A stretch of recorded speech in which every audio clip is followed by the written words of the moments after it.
Et on revient sur ce dernier scrutin qui vient d'avoir lieu donc au Brésil avec notre invité du jour, Christophe Ventura. Bonjour. Bonjour. Merci d'avoir accepté l'invitation. Vous êtes spécialiste de l'Amérique latine, chercheur associé à l'IRIS. Un mot tout d'abord sur cette dernière étape qui vient de se produire. Ça fait quelques heures maintenant. Qu'est-ce qu'il représente au juste ce vote de cette commission ?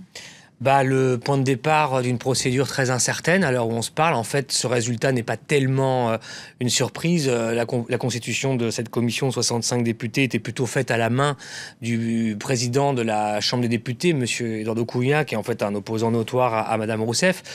Lui, directement aujourd'hui accusé dans l'affaire Lava Jato. Donc, il n'y a pas de grande surprise. C'était une commission qui était plutôt défavorable à la présidente.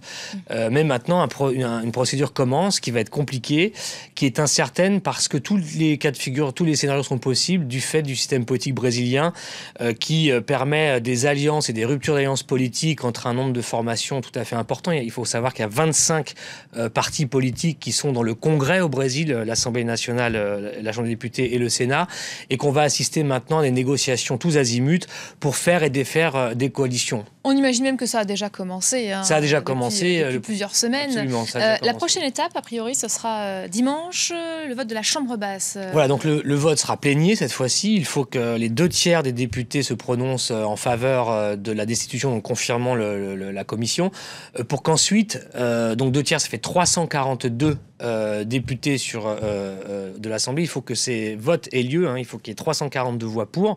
Les abstentions ou les gens qui ne votent pas sont des voix en moins à retrancher à ces 342. Il faut avoir 342. Donc le gouvernement d'Ilma Rousseff pense pouvoir aujourd'hui déjà gagner la bataille ici parce qu'elle pense pouvoir mobiliser environ entre 180 et 200 votes qui ne seraient pas pour. Donc, ça fonctionne si ces alliés continuent à la suivre. Vous parliez tout à l'heure des jeux d'alliance. Il y a des retournements qui sont quand même possibles. Le système politique brésilien, qui est assez complexe, en fait, permet vraiment ces jeux d'alliance en permanence parce que les partis sont beaucoup moins guidés par une cohérence idéologique ou politique que par des effets d'opportunisme électoraux qui jouent dans tous les sens et qui vont être là tout à fait déterminants pour voir ce qui se passe. Donc dimanche, on verra. Soit il y a un vote pour et ça part au Sénat. Et c'est le Sénat qui, in fine, décidera si elle est destituée. Si elle est destituée, ça on le saura certainement, au mois d'octobre, parce qu'il faut 180 jours à partir du mois de mai, le moment où le Sénat se prononcerait. Elle serait alors destituée, ne pourrait plus se représenter pendant 8 ans, et c'est le vice-président actuel qui terminerait son mandat jusqu'en 2018. Voilà, quelqu'un qui attend la place, si je puis me permettre. Absolument. Le parti au pouvoir, le Parti des travailleurs, justement, ne cesse de crier au complot. Est-ce que c'est une thèse plausible, selon vous ? En tout cas, ce qui est sûr, c'est qu'il y a aujourd'hui une polarisation très très forte dans la société brésilienne. Ça, c'est l'arrière-fond, on va dire, de la bataille politique. Et puis, dans le système politique, il y a aujourd'hui un scandale qui est le Lava Jato, qui est un scandale de corruption qui touche l'essentiel de toutes les formations. On est dans un système politique qui s'emballe. Il y a quasiment un phénomène, je dirais, d'auto-cannibalisation de ce système, puisque chacun fait partie, est accusé. Il y a beaucoup de gens qui sont aujourd'hui signalés dans ce scandale. Pas que du tout le parti au pouvoir, mais aussi les partis d'opposition. Mais c'est celui dont on parle beaucoup puisqu'il est au pouvoir. Parce qu'il est au pouvoir. Donc on a ce phénomène où tout ça, en quelque sorte, les uns et les autres se regardent en chien de faïence, s'allient, se trahissent pour conduire des intérêts qui sont directement liés à leur survie, en quelque sorte, dans ce système. Donc on est dans cette séquence-là qui est un peu folle. De l'autre côté, il y a la rue qui est en train de gronder, qui rejette très profondément tout le système et la représentation politique brésilienne.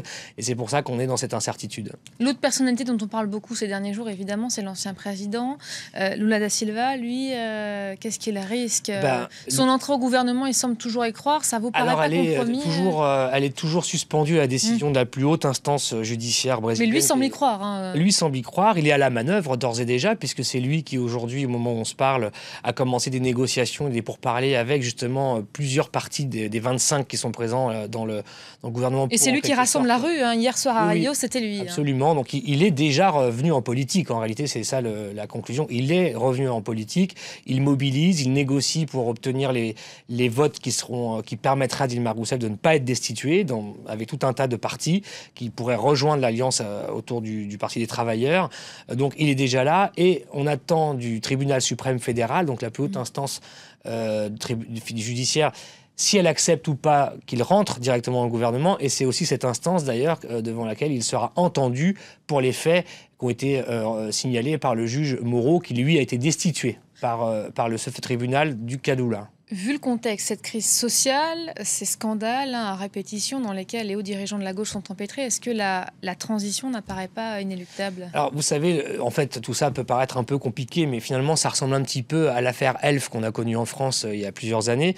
Quel est le fond du sujet? Le fond du sujet, c'est que le système politique brésilien est financé par le secteur privé et les entreprises. Il n'existe pas de financement public de la vie politique brésilienne. Bilan, ce sont les entreprises et le secteur privé qui financent les campagnes de tout candidat, de tout parti pour ça facilite la corruption, évidemment.